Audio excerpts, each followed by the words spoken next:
Hello बच्चों, आज हम पढ़ेंगे अपने वर्कशीट नंबर 28। क्लास है आपकी 7, सब्जेक्ट है सामाजिक विज्ञान। सामाजिक एंड वन राजनीतिक जीवन, यानी कि समाज के बारे में और राजनीति के बारे में, उसके जीवन के बारे में आज हम पढ़ेंगे। डेट है आपकी 25 जनवरी 2021। तो राज्य शासन कैसे काम करता है, तो राज्य का जो भी शासन होता है वो कैसे काम करता है उसके बारे में पढ़ेंगे। तो पढ़ते हैं, चलिए। हमारे देश भारत राज्यों का एक संघ है। इसमें 28 राज्य और 8 केंद्र शासित प्रदेश है, यानी कि हमारा जो राज्य है वो 28 है और 8 केंद्र शासित है। शासन को सुचारू रूप से चलाने के लिए ये राज्य और केंद्र शासित प्रदेश पुनः जिलों और अन्य क्षेत्रों में बांटे गए हैं, यानी कि सबको जो है अन्य क्षेत्रों में बांट दिया गया है। भारत के हर राज्य में एक विधानसभा है, यानी कि भारत जो है हमारा, ये रहा देश, इसके हर एक राज्य में विधानसभा है। ठीक है। विधानसभा के सदस्य और विधायक, विधानसभा के जो भी सदस्य होते हैं उन्हें विधायक कहा जाता है। हर राज्य की कई निर्वाचन क्षेत्र में बांटा हुआ है और हर राज्य को बहुत सारे क्षेत्र में निर्वाचन क्षेत्र यानी कि अलग अलग क्षेत्र में बांटा गया है। जैसे कि यहाँ पर हमें दिखाया कि ग्रीन से अलग बटा हुआ है, येलो से अलग है, ऐसे बांटे हुए हैं।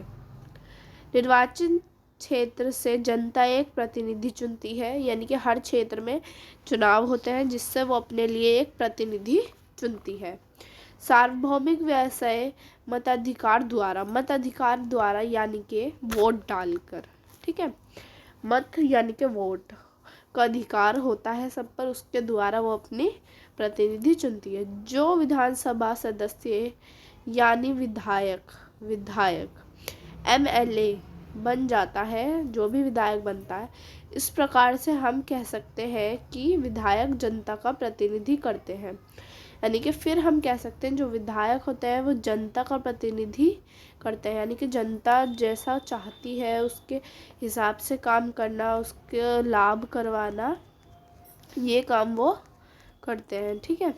आगे हमसे बोला गया है MLA member of legislative assembly का संक्षिप्त रूप है। MLA जो है वो एक मेंबर ऑफ लेजिस्लेटिव है, जो भी एक असेंबली है वो जिसका संक्षिप्त रूप है, यानी कि छोटा सा रूप होता है। यहाँ पे हमें मैप जो है दिया हुआ तो है लेकिन ब्लर है, तो ये देखिए।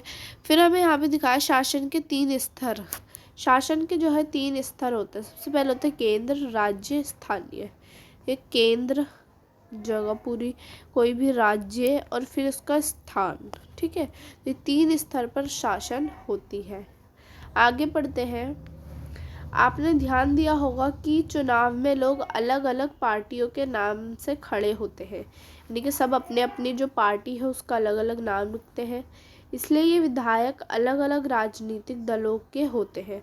और ये जो भी विधायक होते हैं ये अलग अलग क्या होते हैं, राजनीतिक दल जो होते हैं उनके होते हैं। जिस राजनीतिक दल से विधायक आधे से अधिक निर्वाचन क्षेत्र में जीत जाते हैं, जिसमें वो क्या करते हैं, विधायक जो है वो आधे से अधिक यानी कि आधे से ज़्यादा वोट से वो जीत जाते हैं, राज्य में उस दल के बहुमत में माना जाता है। फिर वो माना जाता है कि हाँ इसकी हम बहुमत कर सकते हैं, बहुमत के हिसाब से वो माना जाता है। बहुमत प्राप्त करने वाले राजनीतिक दल को सत्ता पक्ष और अन्य सभी को विपक्ष कहा जाता है, यानी कि जो भी राजनीतिक दल होता है उसे तो सत्ता पक्ष कहा जाता है, और जो दूसरी टीम के होता है, अपोजिट टीम होता है, उन्हें विपक्ष कहा जाता है। चुनाव के बाद सत्ताधारी दल के विधायक अपने नेता का चुनाव करते हैं, फिर वो अपने नेता चुनते हैं। जो मुख्यमंत्री बनता है, जो भी हमारा मुख्यमंत्री बनता है, इसके बाद मुख्यमंत्री मंत्रियों का चयन करता है, ठीक है। फिर जो मुख्यमंत्री बनता है वो जो भी मंत्री होते हैं उनका चयन करता है। चुनाव के बाद राज्य का राज्यपाल मुख्यमंत्री एवं अन्य मंत्रियों को नियुक्त करता है। जो भी उसका राज्यपाल होता है वो दूसरे मंत्रियों को नियुक्त करता है। मुख्यमंत्री तथा अन्य मंत्रियों का यह दायित्व है, ये काम है उनका कि वे शासन के विभिन्न विभागों या मंत्रालयों को चलाएं। यानी कि जो भी बांटे जाते, चयन जो किया जाता है, उनका काम होता है कि वो वहाँ पर अपना शासन चलाएं, यानी कि मंत्रालय को चलाएं। उनके अलग अलग कार्यालय होते हैं, उनके सबके अलग अलग कार्य होते हैं। उदाहरण दिया हुआ है हमें, शिक्षा विभाग अलग होते हैं, स्वास्थ्य विभाग अलग होता है, पर्यावरण विभाग और आदि। कहते हैं ना, शिक्षा मंत्री और स्वास्थ्य मंत्री वो अलग अलग हिस्सों में बांटे जाते हैं। कई बार किसी एक पार्टी को स्पष्ट बहुमत नहीं मिल पाता। कई बार क्या होता है, हर किसी को एक स्पष्ट सही रूप से बहुमत नहीं मिल पाती है।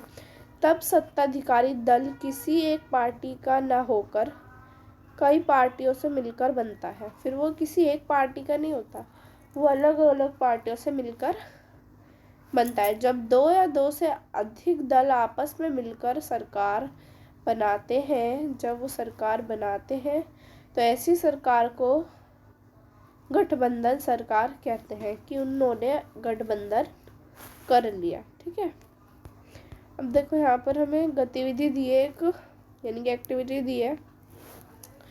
एक राज्य के विधानसभा चुनाव का परिणाम नीचे दिया गया है, परिणाम के आधार पर उत्तर दीजिए। तो देखो, राजनीतिक दल कृत्रिम नाम, ठीक है, जो लोग लड़ रहे हैं उनकी पार्टियों के नाम है ये। चुने गए सदस्यों की संख्या, अब इनमें कितने कितने सदस्य हैं। लोक अधिकार पार्टी, तो लोक अधिकार पार्टी जो है उसमें हमारे जो सदस्यों की संख्या है, चुने गए सदस्यों की संख्या, वो है 43। जनता कल्याण दल, उसमें है 16। अन्य दल में हमारे 3 है। और निर्दलीय, जो किसी पार्टी के सदस्य नहीं है, जो है ही नहीं किसी पार्टी के सदस्य, वो 6 है। विधानसभा निर्वाचन क्षेत्रों व सीटों का योग कितना हुआ टोटल? 68। ठीक है, आगे हमसे पूछा गया है, बताइए सरकार किस दल की ओर क्यों बनाई जाएगी? कौन सी दल की ओर क्यों बनाई जाएगी? क्योंकि जो निर्वाचन क्षेत्र की सीट का योग है वो 68 है, तो जो ज़्यादा है उधर ही पड़ना भारी होगा, तो इसलिए वहीं बनाएगी। कौन कौन से दल विपक्ष कहलाएंगे और क्यों? कौन कौन से दल विपक्ष कहलाएंगे और क्यों, यानी कि कौन कौन दूसरे अपोजिट कहलाएंगे और क्यों? तो देखो, निर्दलीय, जो किसी पार्टी के सदस्य नहीं है, ये हमारे विपक्ष कहलाएंगे। अन्य दल, ये भी हमारे विपक्षी कहलाएंगे, है ना। जनता कल्याण दल, ये भी विपक्षी कहलाएंगे। ऐसे होता है। मुख्यमंत्री व मंत्री किस दल के बनेंगे? तो कौन सी दल के मुख्यमंत्री या मंत्री बनेंगे? लोक अधिकार पार्टी, लोक अधिकार पार्टी के उससे बनेंगे 43, यानी कि ज़्यादा है तो सब इससे ही चुनेंगे, और इसी चुनेंगे तो इससे ही जो है मंत्री बनेंगे। अब हमें गतिविधि 2 दे रखी है, कुछ राजनीतिक दलों का नाम पता लगाएं। कुछ भी राजनीतिक दल है उनके नाम पता लगाने हैं। जो भी दल हो उनके नाम आप मुझे कमेंट बॉक्स में बता सकते हैं, ज़रूर बताइएगा। प्रथम है राज्यपाल। राज्य का प्रमुख राज्यपाल कहलाता है। राज्य का जो प्रमुख काम होता है उसे राज्यपाल कहते हैं। राज्य, उसकी नियुक्ति केंद्र सरकार द्वारा ये सुनिश्चित करने के लिए की जाती है कि राज्य सरकार संविधान के नियमों, अधिनियमों के अनुसार अपना कामकाज चलाए। तो राज्यपाल में क्या नियुक्ति होती है, क्या सुनिश्चित किया जाता है कि जो भी मंत्री है या जो भी वहाँ का काम करने वाला है वो संविधान के नियमों का उल्लंघन ना करे, उन्हें ना तोड़े, अधिनियमों के अनुसार कामकाज चलाए, और जो नियम है उनके हिसाब से कामकाज चलाए। तो आगे हमसे पूछा गया है, निम्नलिखित प्रश्नों का उत्तर दीजिए। तो इसमें हमें पहला पूछा, आपके क्षेत्र का विधायक कौन है? यहाँ पर आप अपने क्षेत्र के विधायक लिखेंगे। ठीक है, जो भी नाम होगा आपके क्षेत्र का के विधायक का उसका नाम लिखेंगे। आप लोग मुझे अपने कमेंट बॉक्स में ज़रूर बताइएगा कि आपके जो क्षेत्र के विधायक हैं वो कौन हैं। और सेकंड क्वेश्चन में हमसे पूछा है, निर्वाचन क्षेत्र में प्रतिनिधि शब्दों का प्रयोग करते हुए स्पष्ट कीजिए कि विधायक कौन होता है और उसका चुनाव किस प्रकार होता है। निर्वाचन क्षेत्र या प्रतिनिधि शब्दों से यानी कि बताना है कि विधायक कौन होता है और उसका जो चुनाव है वो किस प्रकार होता है। तो हमने पढ़ा था, ये रहा विधायक के बारे में। तो हम इसको लिखेंगे यहाँ से, हर राज्य के कई निर्वाचन क्षेत्र में बांटा हुआ, यहाँ से नहीं लिखेंगे हम इसको, तो हम लिखेंगे आंसर हम यहाँ से लिखेंगे, यहाँ से हर निर्वाचन क्षेत्र में जनता एक प्रतिनिधि चुनती है जो कि उसका नाम है सार्वभौमिक वयस्क मताधिकार के द्वारा। इसके वजह से इसके ज़रिए जो विधानसभा का सदस्य यानी विधायक एमएलए बन जाता है। यहाँ तक आपको लिखना है, ये आपका आंसर नंबर 2 है।